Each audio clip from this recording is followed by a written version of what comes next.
Good evening, all of you. Welcome back to Ansarkari. So today we are continuing with the series for the polity questions from 2022. So the first question for today is that we have to discuss the role of the Vice President of India as the Chairman of the Rajya Sabha. So it is talking about discussing the role of the Vice President. So here, the answer is talking about that Vice President of India is the ex-officio Chairman of Rajya Sabha, and as a chairperson of the House, he or she presides over the session of the House, entrusted with maintaining order in the House. He's the principal spokesperson of the House, represents the collective voice. मतलब सब कुछ ही introduction में role है। कर दिया है। हाँ, हाँ, मैं मतलब इंट्रोडक्शन लंबा है इंट्रोडक्शन इनका। लंबा है और ये जो चीजें हाँ, मेंशन की अब गई है ये as a part of the answer आ सकती थी, मतलब हाँ सेपरेटली पॉइंट फॉर्म में शॉर्ट शॉर्ट ठीक है। पॉइंट्स ये चीजें मेंशन हाँ की जा हाँ सकती थी या एक फ्लो चार्ट बना सकते थे एंड इंट्रोडक्शन कुछ और हो जाता 1 और 2 सेंटेंसेस में। देन कम्युनिकेशंस, सो बेसिकली फिर इसको कनेक्ट किया है बाय राइटिंग की सम ऑफ दीज आर, मतलब और फंक्शंस ही लिखे गए हैं आई गेस। रीड करते हैं। So communications to the president they are done through him और he acts as the bridge. ठीक है, मतलब प्लेनली आई गेस फंक्शंस या रोल ही मेंशन किया गया है। He calls a session, decides adjournment, main interpret the rules and regulations, decides the suspension of the members, then fundamental duty to maintain order in the House. So thus, Vice President as the Chairman of the Rajya Sabha is entrusted with unique powers functions by the Constitution of India. He is important link in the Indian democracy and acts as the guardian of the upper house. मतलब वही है कि मतलब plainly बस आपने functions mention कर दिए गए हैं, आपका खुद का इसमें क्वेश्चन का आंसर था explain the role of the vice president of India, hmm. Mention the role of the vice president of India, हाँ, ये क्वेश्चन सिंपली था। बस फंक्शंस हाँ लिख दिए। आंसर था हाँ। Demand of the discuss question करना था फुलफिल इसमें। नहीं हो पाई, मेरे हिसाब से demand of the question fulfil नहीं हो पाई और जो थोड़ा स्ट्रक्चर ऑफ द आंसर था वो इम्प्रूव किया जा सकता था। मतलब आपका क्या एनालिसिस है, जो भी ये फंक्शंस या रोल्स हैं, लाइक डिस्क्वालिफिकेशन के बारे में आप लेके आ सकते थे जो उसको करंट इशू से थोड़ा रिलेट कर सकते थे। डिस्क्रिशनरी पावर के बारे में थोड़ा मेंशन कर सकते थे कि जहाँ पे बेसिकली वाइस प्रेसिडेंट या as a chairman of the Rajya Sabha discretionary role आता है, तो वहां पे आप रोल की बात करते। तो ये तो प्लेनली फंक्शंस मेंशन कर दिए गए हैं,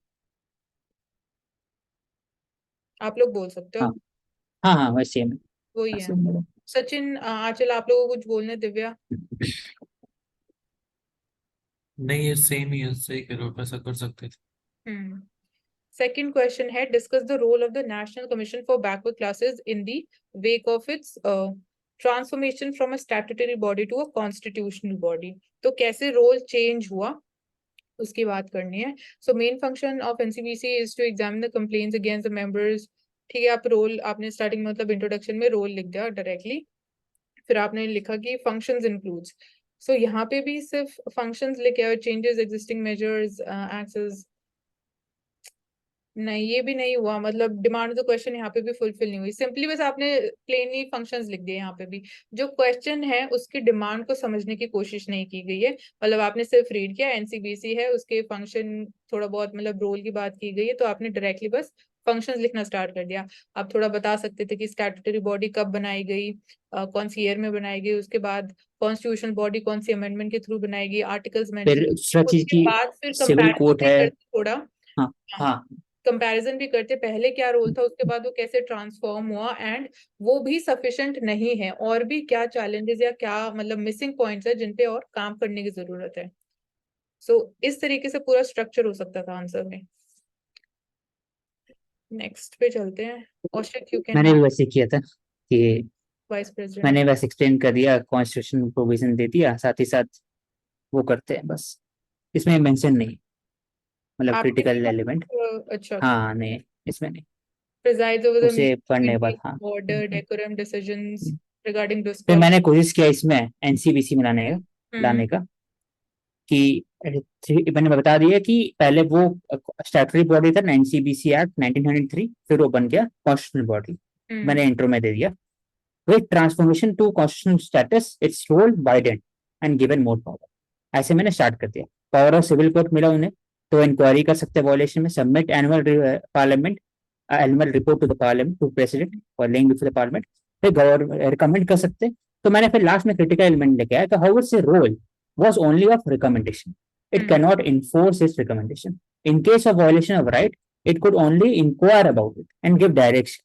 but it cannot penalize, penalize. thereby making it difficult to enforce its direction. Thus, NCBC though has given similar status to NCSC, मतलब National Commission State, ये वाला, but its power and jurisdiction with respect to civil code needs to be widened, just like NGT on environmental issues.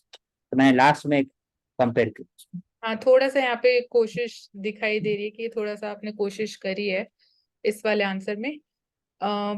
मतलब starting आपने मतलब बता के करी, statutory कैसे बना, ट्रांसफॉर्मेशन मतलब कैसे, हाँ वहां से फिर कैसे हुआ, वाइडन हुआ है, तो मैंने फिर 3 पॉइंट वाइडन कर देता, बता दी 3 जो डायमेंशन के.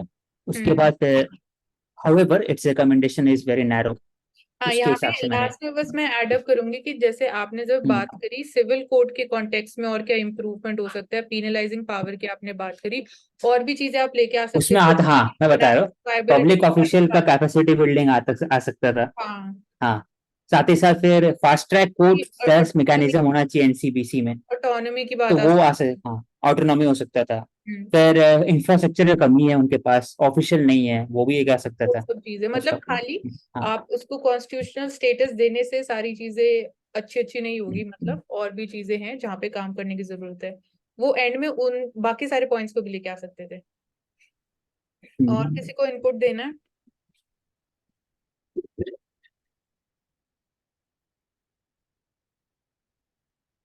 चलो नेक्स्ट पे चलो.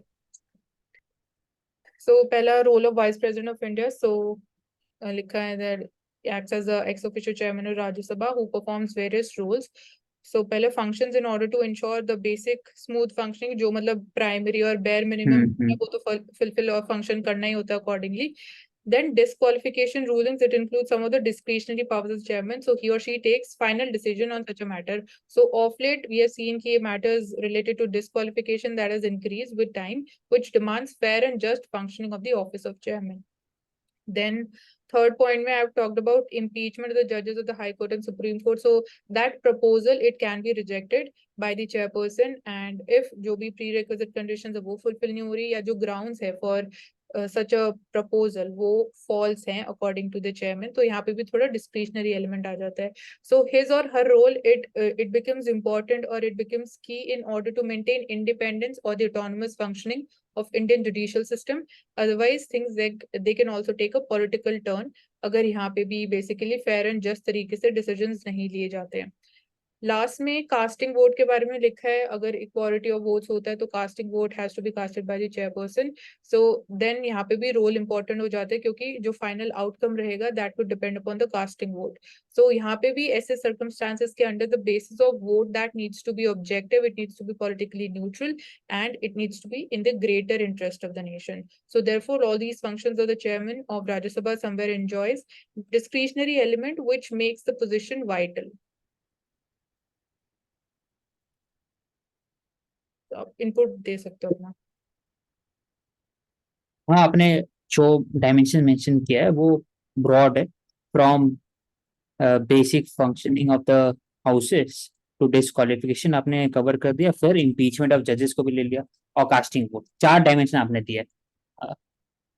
और सबका आपने क्रिटिकल एलिमेंट भी दे दिया कि करना चाहिए ऐसा टाइप कि नॉन पार्टीशन वे में डिसीजन मेकिंग करना चाहिए, ए पॉलिटिकल डिसीजन होना चाहिए ऐसे. हाँ, सचिन ये आचल क्वेश्चन ज्यादा आपको अच्छा बोलना है. नहीं, ये अच्छा लिख रखा है. हाउएवर बस एक मुझे लगा कि आप सिर्फ कॉन्स्टिट्यूशन का कुछ आर्टिकल थोड़ा हाँ, वो तो मेंशन कर देते. याद होने के ऊपर है, याद हो. वाइस प्रेसिडेंट का और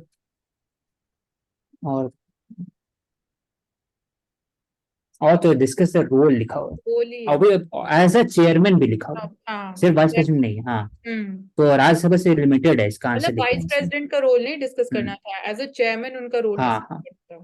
हाँ, वाइस प्रेसिडेंट का नहीं करना था, चेयरमैन का. ठीक. Next question, role of NCBC, transformation of the role. सो यहाँ पे मैंने मेंशन किया है कि constituted as body post the इंदरसानी statutory body, फिर अमेंडमेंट हुआ, फिर कॉन्स्टिट्यूशनल बॉडी. अमेंडमेंट और आर्टिकल लिख दे. सो इट वाज जो पहले फंक्शंस थे मैंने वो मेंशन किए हैं कि basic functions that included, it was like interest of the socially and education backward classes, वो आपको इंश्योर करने थे कि they are met. Then investigate and monitor all the matters, then presenting annual report. But जब constitutional status दिया गया तो मतलब it got more teeth, थोड़े और effective, थोड़ी और powerful हो गई body. So Article 342A, it introduced greater transparency. It made mandatory to take Parliament's concurrence जब आपको list of backward classes अगर change करनी है. Then further it endowed with the additional function of redressing the grievances of people जो पहले नहीं था. So this change, it also brought it closer to its true role.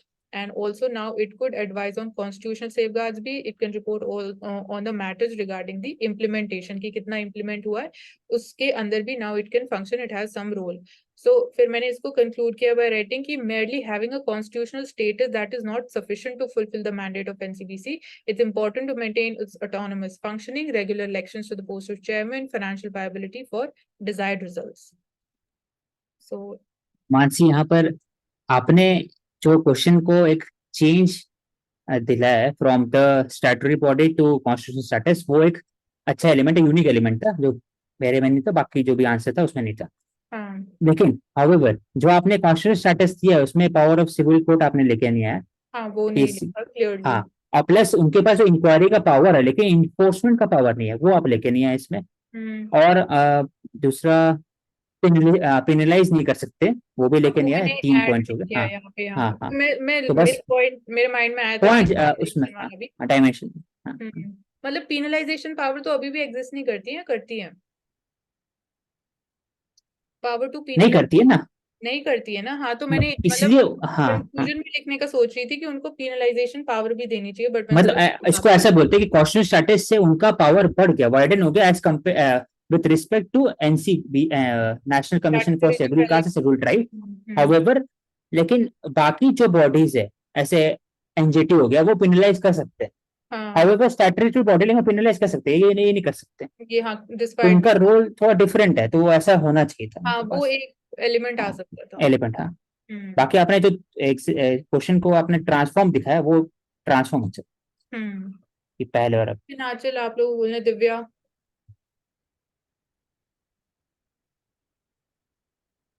क्योंकि इसमें लिखा हुआ है कि क्रिटिकल एग्जाम में भी लिखा हुआ था, इसमें भाई डिस्कस बता. हाँ हाँ डिस्कस वही बात है, बट ये लिखा ज्यादा इसमें क्रिटिकल नहीं हो सकते थे. हाँ और इतना हाँ, कुछ था भी नहीं कि और क्या क्रिटिकल और क्या लेके आते. मतलब यहाँ पे विद civil- एग्जाम्पल भी नहीं बोले यहाँ पर. हम्म हाँ वो बोलता है तो थोड़ा सा वो एग्जाम्पल लिख. फिर भी लेके आने होते हैं आंसर में, तो वो लिखा हो या ना हाँ, लिखा हो, बट यही था क्वेश्चन. ठीक है. सचिन, आपको कुछ बोलना है तो आपको. ये डायमेंशंस देखिए एनफोर्स कर सके वो आप कह रहे हो, यही है बस. ओके, बाकी तो मेंशन है इसमें चीज. ठीक, यहाँ चल कर discuss the role of the vice president. Vice president of India as chairman of Rajya Sabha plays an important role function of Rajya Sabha and smooth condition of conduction of procedure. हाँ सही है. Some role of the vice president are dual role. डोल role क्या है? जरूरत नहीं था, वो पूछा था सिर्फ और सिर्फ चेयरमैन के ऊपर हिसाब से.